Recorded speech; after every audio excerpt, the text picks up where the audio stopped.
Okay, here we go. Um, as you can see the title of this here, this was the Google Project Loon. And there's been quite a bit of conversation over this over the past week, but this is something that I've been monitoring for quite a while. And I'll let you know from working in the Google X headquarters, when you walked into the lobby, they had the balloon right there in the headquarters. So as you walked into the lobby, it would be there. And because I worked odd hours during the day, it was just an impressive sight. At night, it looked like a deflated condom hanging from the sky, but that's something else. So anyways, this is what we're going to talk about today. Here we go. What is Project Loon? For those of you who aren't aware of the project, Loon LLC was an Alphabet subsidiary working on providing internet access to rural and remote areas. The company used high altitude balloons in the stratosphere at an altitude of 18 to 25 kilometers to create aerial wireless network. And what else does it say here? It aimed at providing wireless internet connectivity to remote regions around the world. And the project just couldn't get enough groundwork. It took an immense amount of legal strength in order to get over the hurdles of providing the internet to different areas. And no matter what they did, it just wasn't sufficient in order to meet the metrics. So on January 21st, 2021, so this year in January, Alphabet made the announcement that they were shutting down the Loon helium balloon project. And this came out via New York Times and a number of other articles on that same day. What's interesting is, as I reached out to workers there, Google didn't assimilate many of the employees back into Google. Rather, they let them shut down. It's also interesting to note that many of the Google projects that spin off, such as Waymo, will go ahead and set up their own structure and stock options, and it's just a whole nother company on its own under the subsidiary of the Alphabet title. So Google, spun off but up Alphabet, and then under the Alphabet umbrella, they've got all these smaller companies. However, Loon chose never to go that route. They offered some kind of a coupon in lieu of actual stock options. And so people didn't quite understand what they were offering. In fact, employees there couldn't quite figure it out. They couldn't explain it. And because of that, they had a really hard time acquiring and retaining talent. If anything, individuals would use it as a launch pad into another Google company, because it didn't have a viable structure and leadership from the beginning.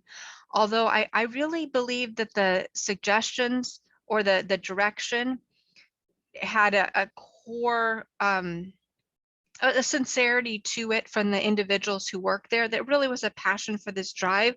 Unfortunately, the underlying funding and the drive was not altruistic. So here we see Google, in contrast, earned 12 billion in operating income on a revenue of 46 billion, but Loon hit financial troubles. Well, they just never really got over the hurdle. And if you want to read more about the money finances, you can. But the reason why this is coming up is, for any of you who watch MonkeyWorks, he started reporting on anomalies with these balloons in the sky. And I want to say maybe about a little over a month ago. And I reached out to him immediately and let him know that that was a DARPA fund that they folded in January. And I sent him probably the NYT article was probably what I sent. I didn't double check that, but I sent him an article for him to reference and verify on his own. And I let him know that it's now being used for surveillance. The company itself is gutted and they didn't assimilate employees. And so he started digging in, and others started researching as well. But what happened is, over the last few weeks, they've been seeing them up around the United States. Now, again, these were to go to remote and rural areas, primarily outside of the United States. And in fact, if testing occurred in the United States, you might see a max of 2 or 3 of them, period, across the continental US. However, he was seeing between 7 and 9 over North Carolina and a small drift down into Georgia, but primarily the core was above North Carolina. Now, what's interesting about that is these things move at I think it's something like a max of 6 knots an hour. They're very slow moving. They can actually be controlled. So you might think they drift with the wind, but no, they do have a power source. So they can either maintain the same location or move the 6 knots really to help move with the atmosphere and to stay in the spot that they need to deliver the internet. So they do have some controls within them. Remote, obviously, they're not manned. Or woman, as you want to look at it. But what's interesting is people in North Carolina on the ground started seeing these shiny objects up in the sky. And what Monkey was tracking is they were at about 40,000 feet high. And why in that area? So he kept asking and kept reaching out. And finally, this report came out from the drive. And let's see here, did it come up? Didn't come up. Okay. In fact, researching this, my computer has crashed 7 times while I'm trying to just get this information together here. So let's go ahead and pull this up. This was released on May 17th from the drive. And for a while, I kept looking for the article because I heard it existed. And if I got the title, I could never actually pull up the article. So now it's free to, not free, meaning not paid, but it's accessible. So let's take a look. I'm actually going to read through part of this because this is very, very important. And just a special note, the recording that I'm going to do immediately after this one it really ties into this. So you're going to want to listen to that as well on the 60,000 Army that the United States has just released. So here we have that 60,000. The war zone. What we know about the high altitude balloons recently lingering off America's coastlines. The military has been testing high altitude balloons that are steerable and can remain aloft for long periods while carrying cutting edge payloads. This was by Adam Kehoe, May 17th, 2021. And again, it's on the drive. Okay, so let's look at this a little bit. So here, again, really deflated condom is, for lack of a better description, you can imagine that hanging in the lobby of a building. But these give a little bit of understanding of how they operate. So anyways, you can see these images and then the tracking them, and quite a bit of testing out in this area as well for testing purposes, which would have been realistic. However, let's go ahead and take a look at this article. Over the last week, at least 9 sophisticated balloons have been flying off both coasts of the United States, mainly in areas usually associated with military training and testing. The transponder-equipped balloons have caught the interest of those monitoring flight tracking software and have even been spotted from down below in a few instances.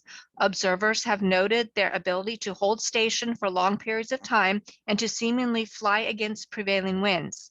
With all this in mind, we decided to investigate, and here's what we found out so far. Isn't that interesting? I already went over some more detailed data points, and at a higher level, it's all being confirmed in this first paragraph. These high altitude balloons are the property of Raven Aerostar. Okay, so let's dig into who they are. And as you might note, back in October, before the election, I released an article here saying keep your eyes on, and that D company came up along with their parent company, which somehow has slid under the radar, and the other company that is hot topic now. So we really want to look into who these companies are. So here again, these high altitude balloons are the property of Raven Aerostar, a division of Raven Industries, and they're based in Sioux Falls, South Dakota. In recent years, Raven Aerostar has been known for its collaboration with Google's parent company Alphabet in Project Loon. There you go, the direct tie. An ambitious venture intended to extend internet access to rural areas. What part of the United States needs 9 of these balloons when one would more than cover a wide area? And over North Carolina over the cities, how is this explained? The Loon balloons were designed by Raven Aerostar to fly at high altitude for extremely long durations. Project Loon announced it would shut down in January this year, despite making significant technical strides. Since then, Raven Aerostar has continued to develop its balloon technologies for other sectors, notably in the realm of intelligence and defense. No, Sherlock Holmes. Where did the money come from initially? Yep, it was also DARPA. Okay, so let's go ahead and look here. Here's the high altitude balloons as seen on flight trackers off Southern California. They have caught people's attention, especially due to the fact that they can stay on station for long periods of time, seemingly flying against prevailing winds in the area. They have a power source. Okay, we'll continue. The vehicles appear to be derivatives of Raven Aerostar's Thunderhead balloon system. The Thunderhead balloons are designed to be able to persist over an area of interest in order to carry out a wide variety of tasks. According to the company, common applications include intelligence, surveillance, and reconnaissance, ISR missions, and acting as communication relays. Additionally, the balloons can also serve roles in augmenting navigational systems. Yes, augment or detract.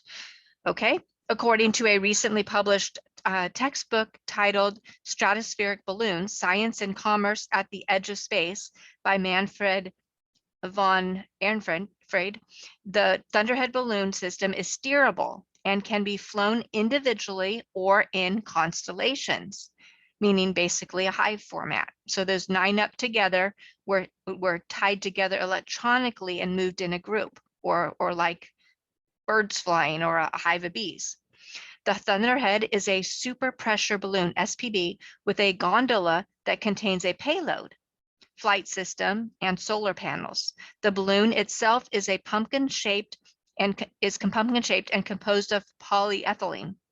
The system has 2 configurations. So here we're getting into more detail of what it is here, but they fly around 50 to 60,000 feet and up to 92,000. And of course, over North Carolina, it was reported that they were being tracked at about 40,000 feet. And here's a little bit of what they were tracking here. Tracks of the balloon flying all over America. Within the main balloon, there's a smaller balloon referred to as a ballonet. The ballonet acts as the ballast and functions as an essential component of the steering system. Air is introduced into the ballonet using a pump, permitting the balloon to modify its weight to ascend or descend. Operators cannot directly control the course or speed, but the altitude changes, along with the real-time weather awareness, allow the balloon to leverage wind patterns at different altitudes in order to navigate, including staying in a particular area for a long period of time. Flight times can exceed 30 days. So there you go. Raven Aerostar produced a brief video in July of 2020, seen below, explaining the capabilities, emphasizing this ability to linger at extremely high temperatures over congested airspace. The company underscored that by networking balloons together, they can provide months of persistent services over a very large area.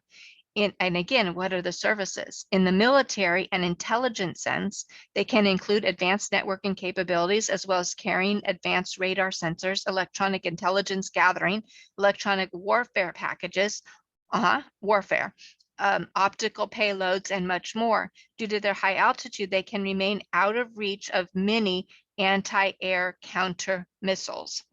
Yep, and they have a payload. So if you want to watch the video, you can watch this overview here. You can see it looks kind of an outdated nature, but it gives an explanation.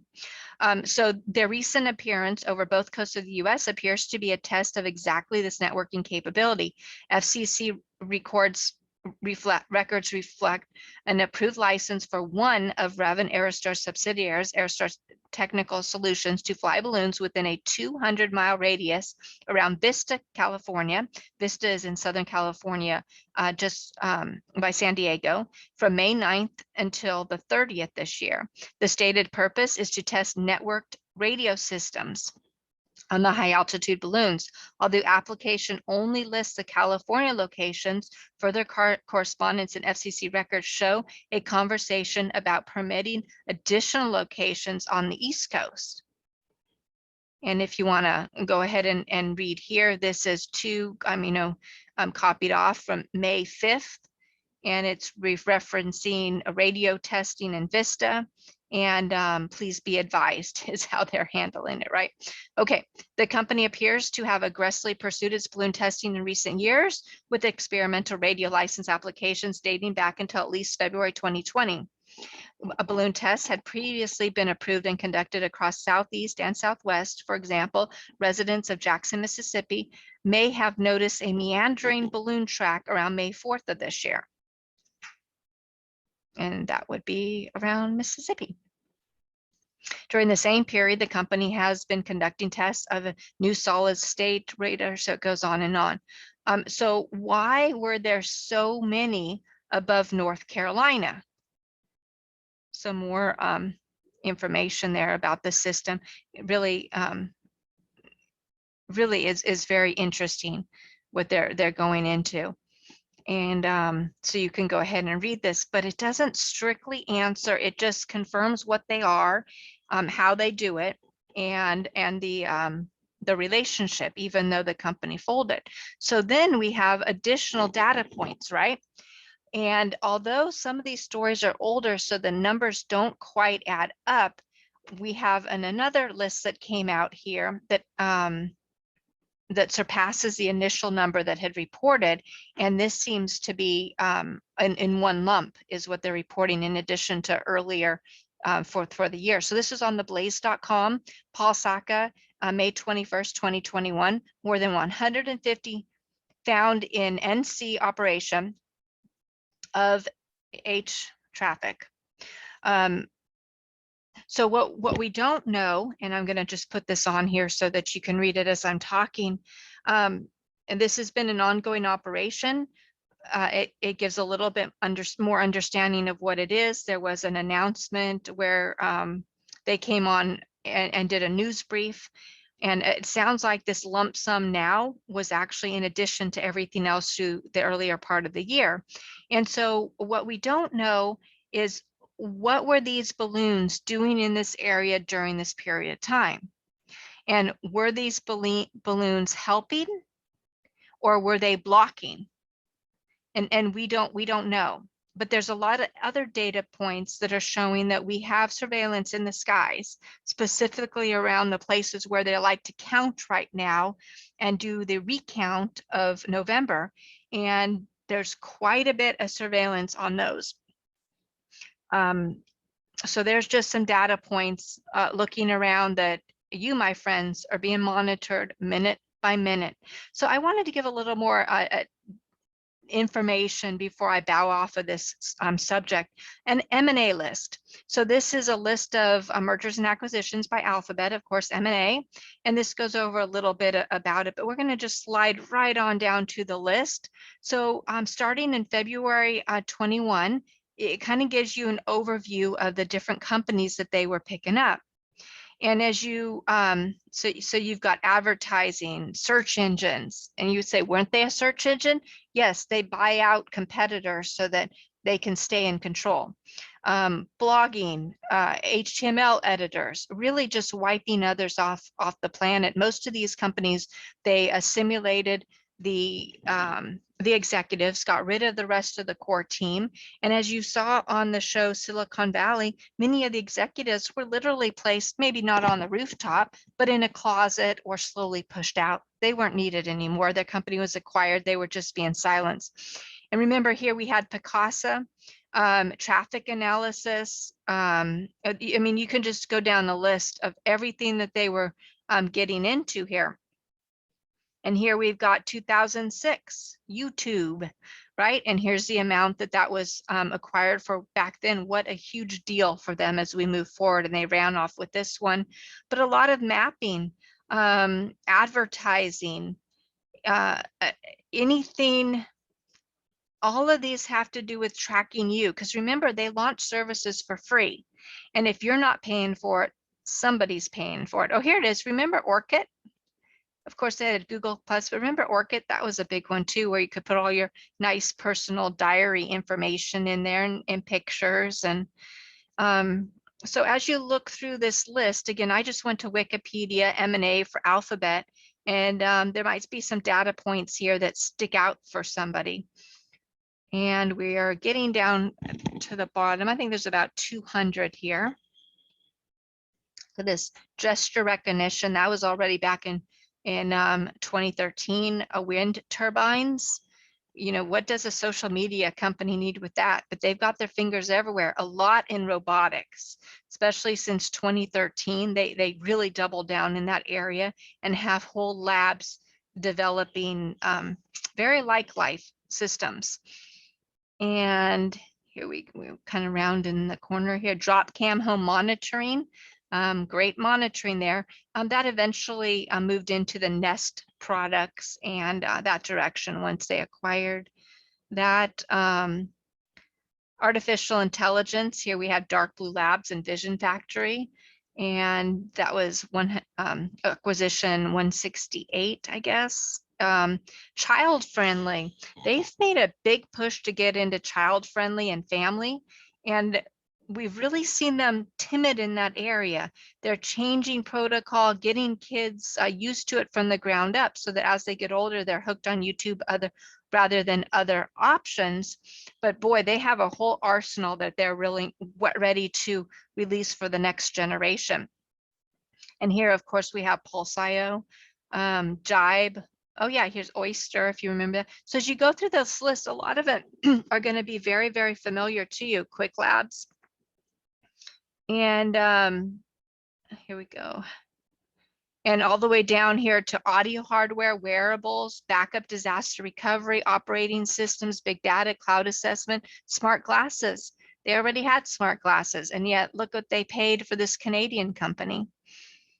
So anyways, this is an interesting data list if you want to do a little bit more research there. Okay, so as you watch our skies, yep, they're watching you back.